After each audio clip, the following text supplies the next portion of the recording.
buenas tardes, dominicanas y dominicanos de aquí y de allá. Yo soy Juan Mateo Guerrero y le invito a que inicie con nosotros una semana más y soberanía popular bajo la bendición divina del Señor Creador. Soberanía popular por Teleradio América, canal 2 y 45, para todo el territorio nacional, a través de nuestra moderna plataforma digital para todo el mundo. El programa de hoy, como siempre, iniciando una semana cargada de informaciones, el fin de semana muy politizado y sobre todas las cosas, tensión en la frontera. Vamos a hablar de las nacionales e internacionales. En las internacionales se conmemora hoy 22 años del ataque infame de Al Qaeda a territorio norteamericano. Vamos a hablar de lo duro que bajó Luis Abinader con la frontera, haciendo un cierre total y suspendiendo el visado. Vamos a hablar también de la parte política. Luis Abinader dice: si Juan Bosch estuviera vivo, estaría del lado del decoro.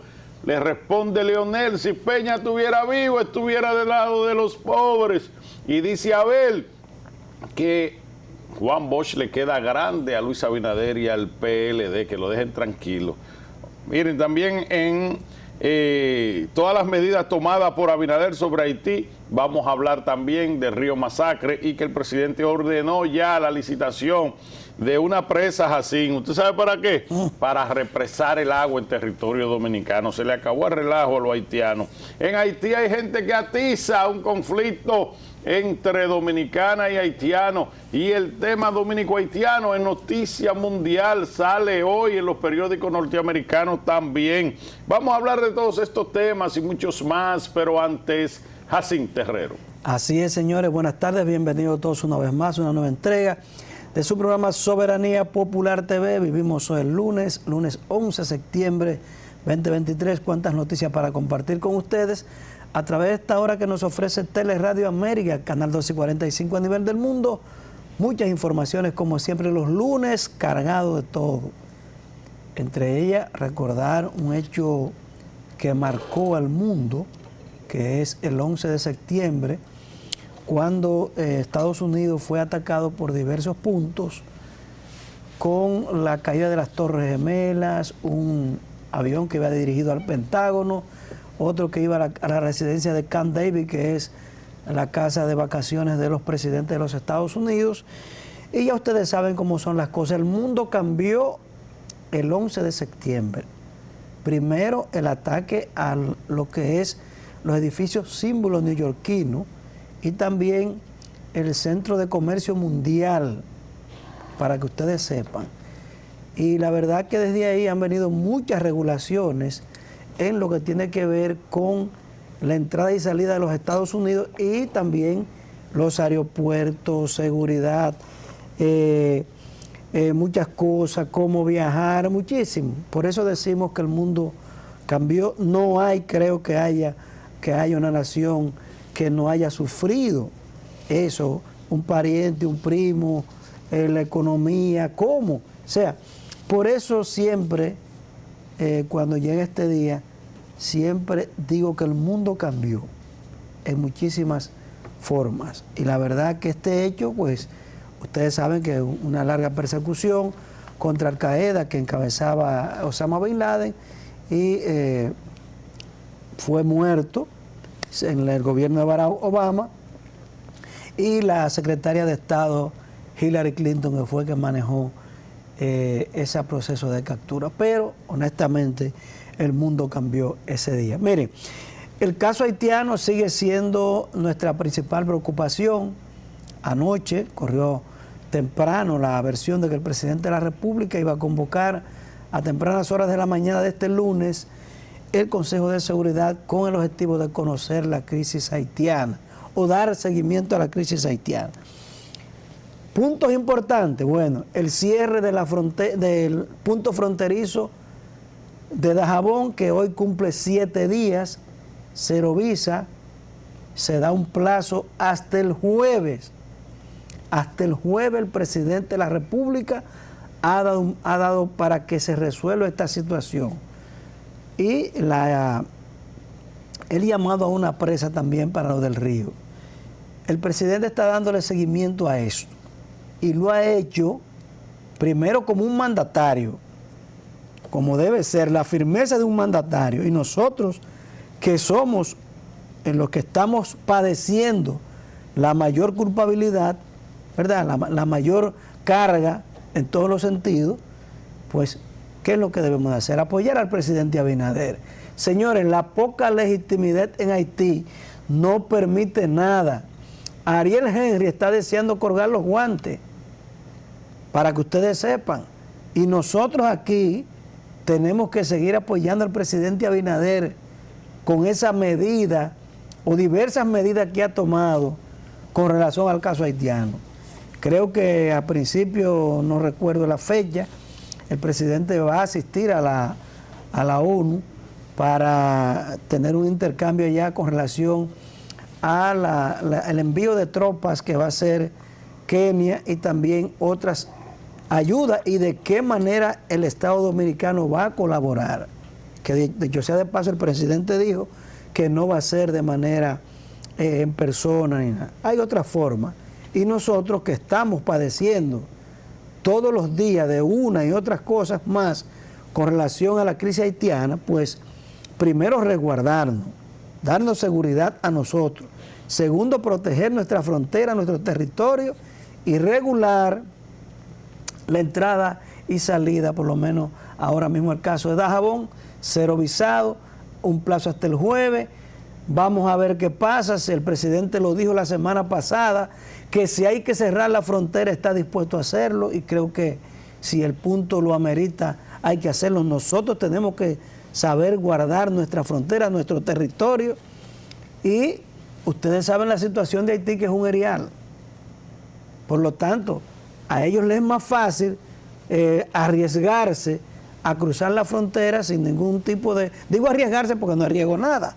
Porque primero, hay malos dominicanos que se dedican a traficar con nacionales haitianos, y militares muy pocos, pues, vamos a estar claros, que se dedican a, como dicen, a hacerme de la vista gorda y pasar cualquier nacional con otras cosas, ya sea armas, todo lo que pasa en la frontera. Así que la situación haitiana sigue siendo muy delicada. El presidente ha dado seguimiento a la crisis haitiana, el asunto del río Masacre, en los últimos acontecimientos como la matanza, el cuádruple crimen allá en Dajabón, y otros hechos aislados que se dan en la frontera, como un militar que le quitaron un arma allá en Pedernales, un herido también, y las cosas que pasan siempre en los puntos fronterizos, en los 5 puntos fronterizos que tenemos establecidos. Pero el de Dajabón, con la situación que lleva, pues la verdad que tenemos que estar, como dicen por ahí, como la guinea tuerta. Cuidadito, cuidadito, el presidente está tomando las medidas correspondientes para salvaguardar nuestra frontera, y felizmente ya y finalmente el dominicano que estaba secuestrado está de vuelta aquí ya desde el pasado viernes. Señores, hay que dejar la situación haitiana al ala militar. Esa es la realidad, o al CEFRON, que es el organismo que tiene que ver con eso. El intercambio comercial, hacerlo en los puntos fronterizos. No creo que sea buen consejero aquella persona que se dedique a hacer comercio en el vecino país, ya dentro, ¿verdad? Desde Puerto Príncipe, Petionville, cualquiera de los puntos que lo hace. Aquí en Pedernales, que es un punto también de mucho movimiento, Anseapitre, por ahí. Entonces, señores, dedíquese a la frontera. Miren, los puestos que está ahí establecidos lunes y viernes, venta regular, y usted para allá y punto. Porque en Haití no hay seguridad de nada. Eso es un erial. Ahí no hay con quien hablar con nadie. Ariel Henry, que es el primer ministro, está deseando colgar los guantes porque no aguanta más la situación de inseguridad. Y ojo, un informe que salió de que los haitianos son los que más están comprando bienes aquí en República Dominicana, inmuebles, para que ustedes sepan. Eso lo hacen los ricos, los que viven desde aquí como si fuera manejando el muñequito, llenándose los bolsillos de la inseguridad, del desorden que hay en Haití, pero nosotros sí tenemos que cuidarnos, ¿verdad? y el presidente de la República, que está al dedillo con la situación haitiana. Todo nuestro apoyo, Juan, y creo que esto sí que nos lleva a estar atentos a toda la situación que pasa en el vecino país, Juan. Por mi parte, quiero iniciar dándole las felicitaciones a Raquel Peña, nuestra vicepresidenta, que está de cumpleaños hoy. Cumplimos años los dos juntos. ¿Y tu cumpleaños? Ayer cumplimos años. Pues felicidades también para ti, Jacín. Gracias. En tu cumpleaños. Yo cumplo año el 24 de septiembre. Así todo el que me va a desear cosas buenas, que la guarde para ese día. El que me va a azar a la vida, que se le olvide eso. Miren, el 11 de septiembre es un día trágico para la humanidad, sobre todo para los Estados Unidos. Y es un día de la infamia. Si se quiere, parte 2, por aquello de Pearl Harbor, que lo catalogó el presidente Delano Roosevelt como el día de la infamia. Entonces, en inicios del año 2000-2001, en el gobierno de W. Bush, Al Qaeda, una secta religiosa musulmana amparada ya con los iraníes y los talibanes, se enfrascaron en una estrategia por más de 3 años de organizar un gran ataque para afectar, agredir a los Estados Unidos, y el día seleccionado fue el 11 de septiembre del 2021 para dar y asestar ese duro golpe que se llevó la vida de alrededor de 4.000 ciudadanos norteamericanos en el 2001, perdón. Entonces, desde ahí se exacerbó lo que era el ánimo norteamericano de venganza, de desquite y también de protección. Hubo en varias vertientes exigencia de los norteamericanos, primero para que se tomaran medidas drásticas con aquellos que habían causado ese gran dolor, ese gran golpe, y además de exigencia a los organismos de seguridad del Estado como la CIA, el FBI, entre otras agencias, por haber permitido que ocurriese eso sin la más mínima advertencia. El Congreso de la República, el Congreso también de los Estados Unidos jugó un papel importante al cruzar una ley que le permitía al poder norteamericano, y quien lo ejerce, el presidente de los Estados Unidos, de una ley especial para ir más allá de la Constitución de los Estados Unidos y poder tener las manos abiertas, no tanto para recursos, sino para también uso militar. En ese sentido, George W. Bush reunió su Consejo de Guerra y ya días posteriores a ese gran atentado estaba invadiendo Irak y tenía ya como norte acabar con los talibanes y la cabeza Bin Laden, que era la cabeza visible del grupo Al Qaeda y que era el que se había adjudicado el asestar ese duro golpe y ese acto terrorista infame. Entonces, esa guerra que los Estados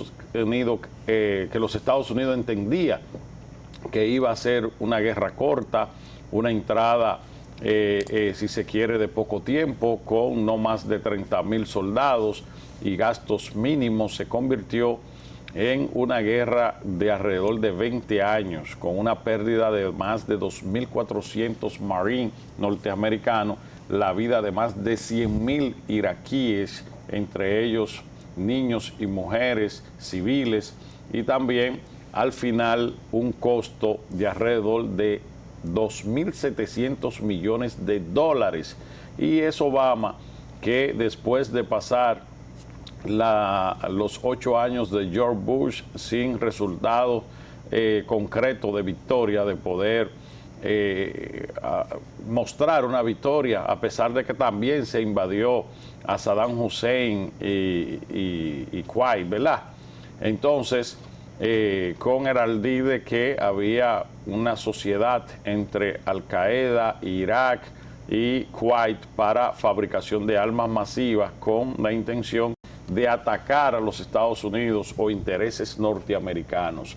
En ese sentido, Estados Unidos invade a Kuwait, derroca a Saddam Hussein, lo asesinan o lo martirizan para otros y para otros lo ajusticionan y el cadáver fue desaparecido para que no haya culto en torno a la figura de Saddam Hussein. Irak se mantiene en pie de lucha con los talibanes y también dándole una guerra informal, una guerra de guerrilla, una guerra de trucos, una guerra de poco ética a los Estados Unidos, que le asestó un duro golpe a la economía norteamericana y también a la gobernabilidad norteamericana, porque había demasiadas contradicciones dentro de la sociedad, también de la clase política y también dentro de la divergencia del Congreso. Y por ahí entonces se culmina con la salida ya de los marines norteamericanos, que lo había anunciado Barack Obama, que desde que llegara al poder iba a sacar a los Estados Unidos de esa guerra y también iba a cerrar Guantánamo, que fue pieza de escándalo por las torturas que se dieron, a pesar de que los Estados Unidos son los que han enarbolado a través del mundo una gran respeto por los derechos humanos, una democracia sublime y también el respeto al Estado de Derecho. Ahí se violaron todo con la ley que le aprobaron el Congreso en la efervescencia de los ataques a George Bush, y esa ley propició ese tipo de atropello a lo que eran los derechos humanos y también a lo que eran las normas norteamericanas. Entonces, ya para la llegada de Obama, se dio cuenta que no podía cumplir la promesa en lo inmediato de sacar al ejército norteamericano, tanto de Kuwait como de Irak, y cerrar ese círculo de guerra sin darle una victoria a los Estados Unidos, a pesar de lo que había ocurrido años atrás con el ataque del 9/11 y también con los gastos y los muertos que había aportado en esa guerra. Decide sacar a los militares de Kuwait y terminar con esa guerra con un triunfo, con la eliminación de Saddam Hussein. Manda un experimentado general para que le haga un informe con relación a la guerra que se libraba en Irak con los talibanes. Este general pide, en vez de la salida de los militares, pide 30,000 tropas más y también un presupuesto indefinido, porque ahí no había estrategia ni orden.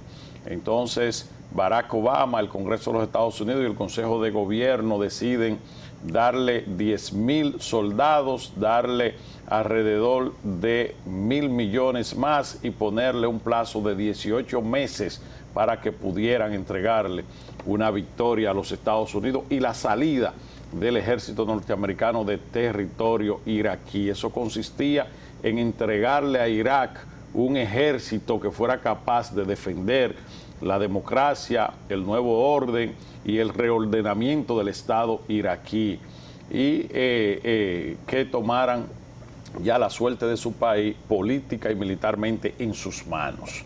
Estados Unidos culmina ya con la eliminación de Saddam Hussein, un logro para la administración Obama, y concomitantemente entrega efectivamente, y es cuando llega el presidente Trump que se culmina la salida de los Estados Unidos, entregándoselo a el grupo ya que habían creado como ejército y clase política iraquí, y para sorpresa duró menos que el gobierno de Chavarría así. Fue efímera porque inmediatamente sale Estados Unidos de territorio iraquí, los talibanes volvieron, le ganaron al ejército que había formado los Estados Unidos, y el régimen que está ahora mismo instaurado es el régimen de los talibanes, volviendo con su práctica de represión a las mujeres, a los derechos civiles, a los derechos ciudadanos y todo tipo de derechos humanos. En Estados Unidos se conmemora hoy esa epopeya histórica donde definitivamente se esgrime la fortaleza, la libertad, el símbolo de que es tierra de hombres libres y también de guerreros. Esgrimieron ahí y levantaron mucho más vigorosos sus 2 torres, y ahí están enseñando la grandeza de que cuando usted cae, lo único que tiende es a levantarse. 11 de septiembre, día histórico para el continente norteamericano, para el mundo y en especial para los Estados Unidos. Vamos a una pausa y cuando retornemos vamos a hablar del tema de Haití, que así muy bien trató, pero de otras bémoles que se está dando en lo inmediato con el tema haitiano a nivel nacional y a nivel internacional. No se mueva de ahí, que nosotros somos Soberanía Popular. Volvemos en breve. Recuerde, 5 minuticos.